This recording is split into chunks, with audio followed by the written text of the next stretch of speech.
So, ngayon guys, kakain tayo ng melon tsaka papaya. Kasi sobra pang init ng panahon dito guys sa amin. wow! Tcharam! Sarap Sarap ng melon guys. Kahit maliit sila. Pero, hinog na. Wala pa kasi tayo magagawa ngayon sa ating farm. Kasi sa sobrang init ng panahon. Masusunog tayo. Kailangan natin kumain ng melon. Itong melon, marami kasi siyang tubig. Kaya watermelon. Watermelon kay na tubig.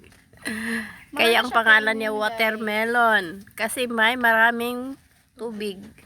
So, may tubig rin siya na makikip hydrated kayo. So, ngayon tayong papaya guys. Papaya natin. So, i-open din natin siya. Ang liso guys. So, maganda siya. Hindi mo na Tingnan kailangan niyo, kunin guys. yung mga Walang liso buto niya. ang papaya. Walang buto ang papaya. Pero yung watermelon, sobrang dami. So guys, una natin kakainin is yung watermelon. Titignan natin kung malasa ba talaga siya.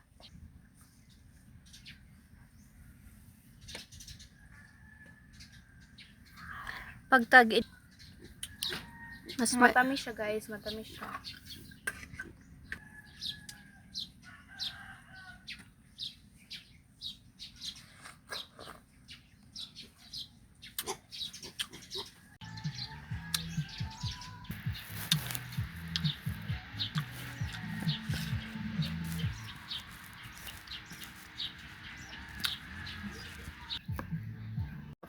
Kain tayo guys!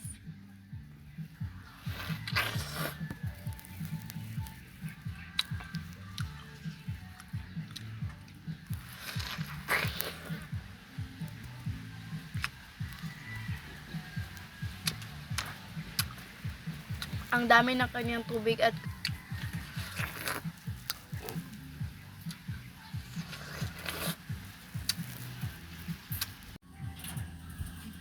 halo-halo sa tiyan na guys.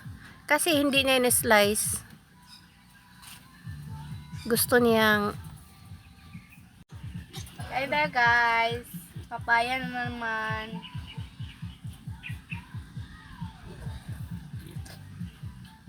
wala kaming yelo. Kaya kinain na lang. Walang mga yelo ang mga tindahan.